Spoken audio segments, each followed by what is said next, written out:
You are watching KVU 25 News Now at 10. Good evening and thank you for joining us. I'm Adam Seibel. The Victoria Police responded to a body found early this morning. It was around 1:45 a.m. this morning when VPD officers responded to the 1100 block of Ball Airport Road in regards to a possible deceased man. Upon arrival, those officers did find a deceased man.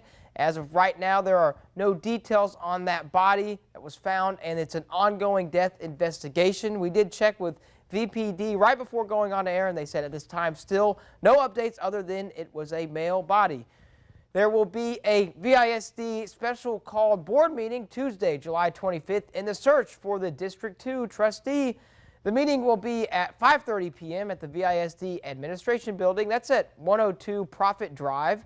There will be 4 District 2 applicant interviews. Mr. Emmett Alvarez, Mrs. Bridget Marshall, Mr. Andrew Rokovich, and Mr. Adolph Robles. For any questions, call 361-788-9202. Rally with Ruby started this evening. It was in downtown Cuero. 25 News Now reporter Adarius McCormick stopped by and has more. Adarius? Well, that's right, Adam. You know, Gino and Zach usually handle all the sports. However, I covered a race of my own, and I'm not talking Ernest Campbell. I'm talking Ruby Begonia. Right in the home of Gobbler Nation, 3 big birds stood at the start of the race. The winner of the race will represent Cuero as Ruby Begonia in the Great Gobbler Gallop at Turkey Fest. Contestant number 1, well, she moved a little slow. She seemed to be showing us her pageant stride and wave as she just walked on down the track, but contestant 2 was getting real wild. She tried to fly away. Contestant 3, who has performed for the past 2 years, looked like the best option. She ran straight down the track in only 15 seconds. Adam, it looks like the same gobbler will step up to the plate for her 3rd Great Gobbler Gallop in a row. Look out, paycheck, because Ruby Begonia is going to put the go in Begonia. Back to you, Adam. Thanks, Adarius. That's right. Great footage there. We look forward to the race in October. So here's your viewer poll. You can scan that QR code on your screen to vote. Did you attend the Rally with Ruby in downtown Cuero today? 6% said yes, you were there, and 90, I guess it'd be 94. It looks like the votes are switching a little bit. Said no, but thank you for voting. And as always, come to crossroadstoday.com/vote to participate. Victoria's dog park and duck pond construction is nearing completion. The dog park is 80% complete and should open in August. The city is still working to get 5 items finished, including water lines, the canopy, parking lots, hydro mulch, and fencing. The duck pond should open in October. It's 90% complete. Workers are still finishing up the gazebo, the pier, and parking lots. All right, it's time to talk weather on this Saturday night. We're going to check in with First Warn Storm Team meteorologist Howie Gordon to see what your week will look like. Howie. So heat indices today pushing 114 in portions of the viewing area with temperatures over 100 degrees. Now, the winds were a little gusty today, and I'm glad when the air is that stagnant, I want to see a little bit of a breeze. Now, these might start to calm down just a little bit overnight, but still maybe 5, 7, 12 mile per hour winds. This evening will be in the 80s, overnight dropping down to 78 degrees. Again, maybe some shower chances for tomorrow with another hot one. We'll talk about that coming up in just a little bit. Thanks, Howie. And it's not just the Crossroads dealing with those hot temperatures. Millions of Americans dealing with extreme weather, from excessive heat warnings and heat advisories to heavy rains and flooding. Tonight, more than 80 million Americans still under heat alerts in 13 states as the relentless heat persists from coast to coast. Just a couple minutes out here and it's pretty unbearable. Soaring temperatures continuing to shatter records in major cities across the country. In Phoenix, it hasn't dropped below 90 degrees for 13 days, even at night. While across the country, in Miami, the heat index 100 degrees or higher for a record 42 straight days. To the north, in Jacksonville, these firefighters struggling with the heat, lying down on the side of the road to cool off. When the weather changes like this, we expect increased medical aids, we expect increased fires, we expect increased everything. Here in the Coachella Valley, Palm Springs hitting its record 9th consecutive day over 115 degrees. We met with the firefighters on call for potentially fatal heat-related illness. What is the group that you're most concerned about on days like this? The elderly, the very young, and of course, folks that are already sick. Meanwhile, severe storms battering parts of the Northeast. Stairs at Boston's Fenway Park turned into a waterfall. Friday's Red Sox-Mets game postponed. And the death toll rising from flooding outside of Philadelphia. Officials in Bucks County confirming they found the body of 2-year-old Maddie Shields after she was washed away in floodwaters last week. Her mother also killed, and 9-month-old brother Conrad still missing. We'll continue to search the operations with canine teams and divers as the river conditions permit. Just so tragic. And this is extreme heat. Officials in Palm Springs have been urging people to stay inside. In fact, compared to a normal summer day, there's hardly anyone out here. Zoreen Shah, ABC News, Palm Springs. Police are investigating after human remains were found inside a duffel bag on property in Bexar County. The sheriff's office say they received a call for a suspicious package and they were found by people feeding animals on the property. Investigators say the identity and gender of the person whose remains were found is unclear. At this point, we are applying for a search warrant. We will come back. Obviously, we're going to stay here on the property, but we're getting a search warrant to finish processing the scene. And at that point, we may know a little bit more. But at this point, it's just too early to tell if the person was killed here or if they were brought here in that piece of luggage and then dumped here. The sheriff also says they don't know how long the body was in the field. The property owners are out of town, but police say they are cooperating. Lawyers for suspended Attorney General Ken Paxton are pushing to disqualify 3 Democratic state senators as jurors in his upcoming impeachment trial. The Texas Tribune reports Paxton's lawyers filed a motion asking Lieutenant Governor Dan Patrick to disqualify Senators Nathan Johnson of Dallas and Roland Gutierrez and Jose Mendez of San Antonio. The motion cites a number of critical public statements that the senators made about Paxton over the years. A gunman shot and killed a security guard at a hospital in Portland today. Police say the shooting happened this morning at Legacy Goods Samaritan Hospital. A staff member was also injured but is expected to recover. Police later shot and killed the suspect after tracking him to the nearby city of Gresham. No officers were injured. It's unclear what may have prompted the shooting at the hospital. Grab your cell phone and scan this QR code. This is our quick response code to download the Crossroads Today app. Watch us anytime, anywhere, and get breaking news alerts and vote in our viewer polls. Learn all about our ongoing contest right there on the app. And you can also submit news tips and photos. And remember to subscribe to our YouTube channel, Crossroads Today. Hit the like button and click the notification bell. Stay with us. Coming up, raging wildfires in Greece this weekend, turning deadly. Expecting another hot one for tomorrow with maybe some rain chances as well. We'll talk all about it coming up in just a little bit.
Victoria Police Department arrested Mark Viorel yesterday after he fled the scene at the Motel 6 off Houston Highway. Motel 6 employees claimed he became aggressive with them in the motel's lobby and also was yielding a knife. They called officers, and when they started to head that way, he fled immediately. VPD said they arrested Viorel for outstanding assault warrants from months ago. However, yesterday's incident is an ongoing investigation. And in Hallettsville, police arrested 32-year-old Tessa Lynn Bishop of Victoria.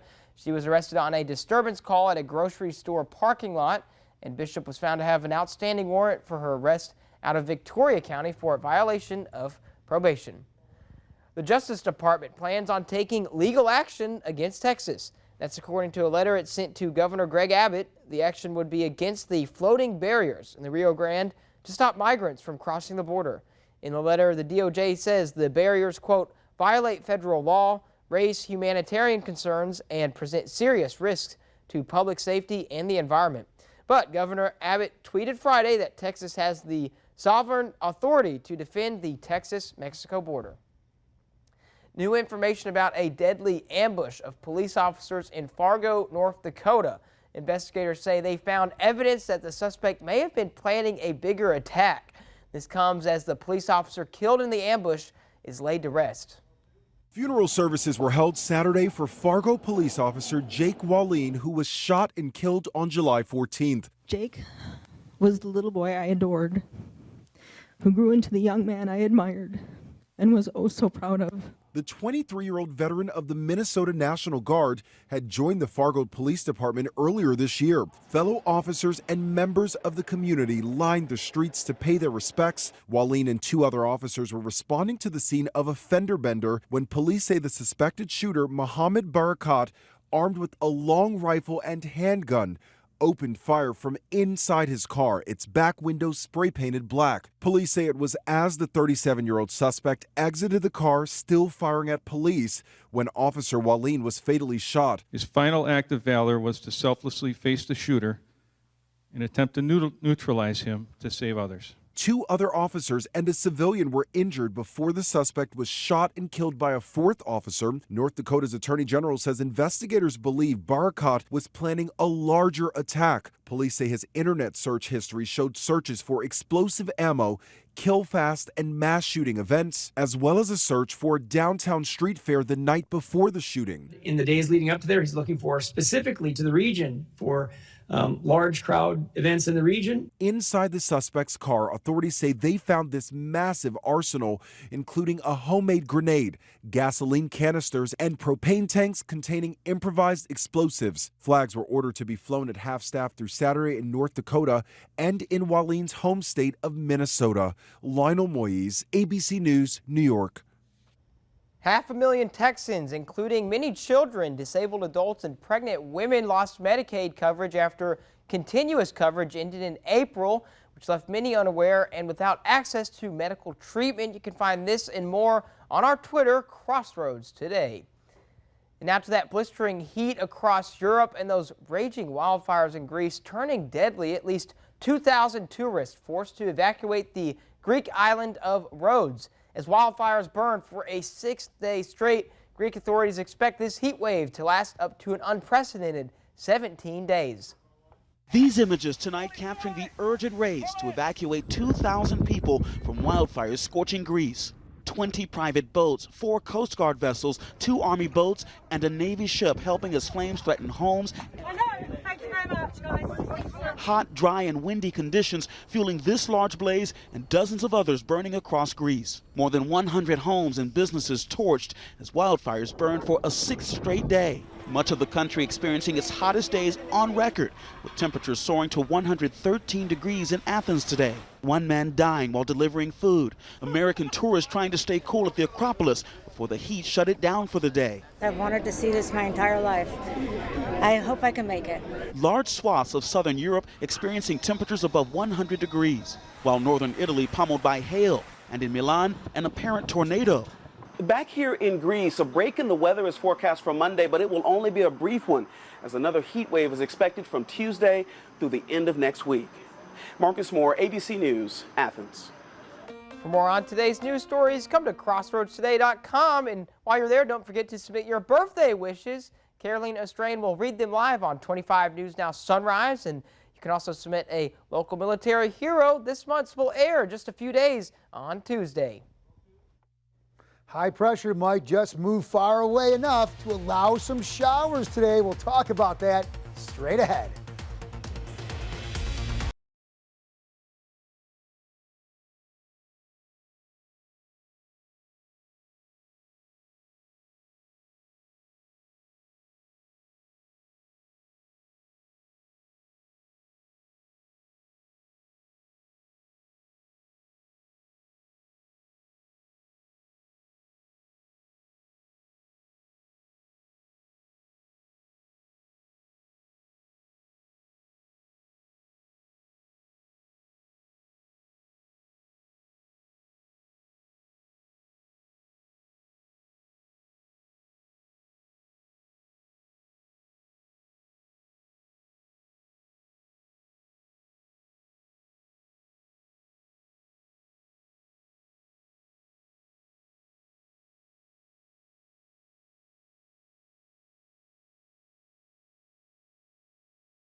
All right, so rain chances early in the week, maybe as early as tomorrow on Sunday as high pressure starts to move off to the west. Some of those storms and moisture could push in from the east and the north and out of the Gulf. But heat indices still could hit 115 degrees potentially during the week. So again, still very much on the hot side here in the Crossroads, whether we get some of those showers or not. Now earlier today, 102 degrees, tying a record set back in 2001. So well above average. Once again, you add the heat indices in the mix. Some spots at 114 degrees here in the Crossroads. Now, we're a little gusty today, and that's good. Again, when the heat is as hot as it is, I don't want stagnant air. I know I say this a lot, but I want the air moving around, can allow for a little bit of relief. So winds, 20, 25 mile per hour gusts will stay overnight, maybe 10, 12, maybe 13 mile per hour wind gusts. Dew points, not as high as what we've seen. Thus, temperatures on the higher side, but the lower moisture levels, that is allowing for the overall heat indices to be on the lower side, even though they are pretty much on the oppressive hot side. 112, 114 degrees is what we saw today. But look at this. Some spots, I know normally 60, 66, that's uncomfy and unreasonable, but we've been 80, 81, 82 in some spots. We're not quite seeing the 80s at the moment, but if moisture starts to push in, and I'm expecting it to, hey, these numbers will go up as well as our heat index calculated temperatures. Let's take a look at our calculated temperatures. Here's what we have. So 114 for tomorrow. Then we start to come down a little bit, maybe down to 103 by Thursday. That's days away. That will be a little bit on the cooler side. I don't want to say chilly side, but definitely a cooler feel to that 103. All right, high pressure. It's been really diverting storms, blocking out just about anything that wants to cool us down for weeks and weeks and weeks. It's moving a little bit to the west into the desert southwest. That allows items or variables, weather variables in terms of moisture, clouds, and rain to push in from the east and the north. Here's what the thing is. As the high sits kind of still off to the west and still reaching us, as these storms want to push in, they run into that stable. The high kind of extends all the way out. It's going to run into that stable air, and that could shorten out these storms and deteriorate them quite rapidly. Now, it's going to really be a fight on the edge of, can these storms make it in there and not hit that unstable air? Because if it hits the unstable air, those storms will fizzle out rather quickly. Now, here's the dust tracker. Here's what we got. Yeah, it left us for a little bit, but hey, the dust is coming back. But again, this likes to disrupt storms out there in the Gulf and in the Atlantic, slowing down maybe some of those hurricane threats. Marine forecast, 90 degrees for that water temperature. Seas 2 feet, keeping bays on the smooth side. So here's Don. Don's up there going out really into the northern Atlantic as a 75 mile per hour hurricane, but not going to affect anybody. This storm, there's a good chance it starts to strengthen, but I'm going to let you know what's going on. This evening, we'll be in the 80s, overnight dropping down to 78. And for tomorrow, here is what we got. 100 degrees, heat indices of 114 with some rain chances. And looking ahead, yes, those heat indices might start to come down later on in the week. And again, maybe some rain chances for Sunday, Monday if that high pressure decides to stay a little further off to the west. For more weather, news, and sports, you go to our app. That's at crossroadstoday.com, and that is free with any Android and iPhone. Thank you, Hal. We will recap last night's game and have an update on tonight's Generals game. That's coming up in sports.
Well, the Generals back home last night where they cannot lose. Coming into last night, they had won 10 home games in a row trying to make that 11. In the bottom of the sixth, already leading 7-4, the Generals would tack on a few more runs. A pass ball scores one, even though they struck out, and this walk with the bases loaded would make it 9-4, all Generals late in this one. But in the top of the seventh, the Bombers showing some fight. This RBI single, and then take a look at this. Bad luck off the pitcher's mound. Everyone's safe. Another run's going to score, and to cap off the 4-run top of the seventh inning, an opposite field single drops in to bring home two. But fast forward to the ninth inning. KT Gerald on to close out the ball game. Strike one, looking. Strike two, looking, and strike three. He's going to get him swinging. Generals hang on to win 9-8. Those two teams met up yet again tonight in another close one in similar score after 7 innings. At last check, the Generals did lead 9-7. The Texas Rangers schedule has not been easy the last couple of days, trying to bounce back against the LA Dodgers. In the first inning, the Rangers get on the board first via a solo homer, but in the second inning, the Dodgers jump all over Texas, putting up 3 runs in the inning to take the lead. They wouldn't look back. They scored 2 more in the third, 5 more in the fourth. Los Angeles wins 16-3. So, great opportunity for the second place Houston Astros tonight in Oakland. Christian Javier, no hits through 5 1/3 innings, but he allowed 5 walks. So not exactly dominant. Alex Bregman, who has been white hot, got the scoring started in the 6th inning with a homer of his own. Since then, the A's have gotten on the board. They lead 2-1 after 6 innings. Well, a few days ago, controversial owner Dan Snyder sold the Washington Commanders. They are now owned by a group led by Josh Harris with minority ownership from Irvin Magic Johnson. The team sold for a record $6.05 billion. Along with the sale of the team, the new ownership group hinted at some possible changes with the franchise. Magic saying everything is on the table and they will see where they are with the name change. And that leads us to your viewer poll. Should the Washington Commanders change its name? Yes or no? They've obviously had a little bit of controversy with this in the past. The Commanders' name's still very new. Looking at what you guys have said, 66% say yes. That is so. 34% say no. I got to get some new contacts or something.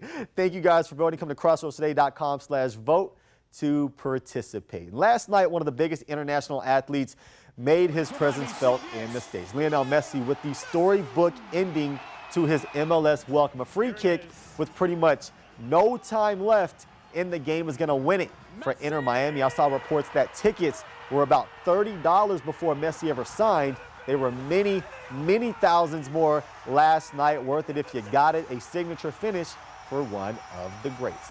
That's it for your sports. Adam, back to you. All right, thanks, Zach. Stay with us. Coming up, men resembling Ernest Hemingway took part in a spoof of the famous Running of the Bulls in Florida.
We want to invite you to experience our new digital streaming service, Crossroads Today Plus, which you can find on your connected TV through Amazon Fire TV, Roku, Apple TV, Android TV, and on your cell phone. Just search Crossroads Today Plus.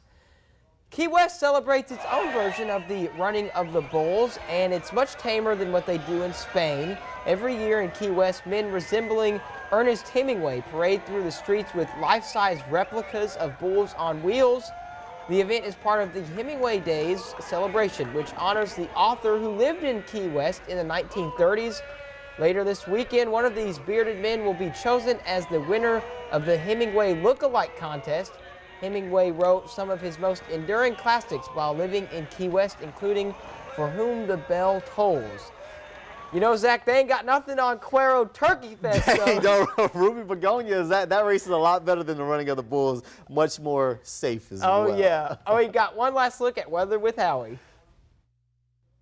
So Don has strengthened back into a hurricane with 75-mile-per-hour winds. The good news is Don is headed out in the middle of nowhere out there in the northern Atlantic. So, yes, not going to be a big problem for really anyone with Don. But we do another storm down there starting to develop. There's a good chance we could see some strengthening in the coming days, and I'll keep an eye on that storm. We'll be in the 80s this evening, overnight dropping down to just 78 degrees. Tomorrow, right back up into the 100s with triple digits for the heat indices as well, near 114. And looking ahead, maybe rain chances for tomorrow, but look at the rest of the week, still staying pretty much on the hot side. Thanks, Howie, and thank you for being with us. Have a great night, everyone.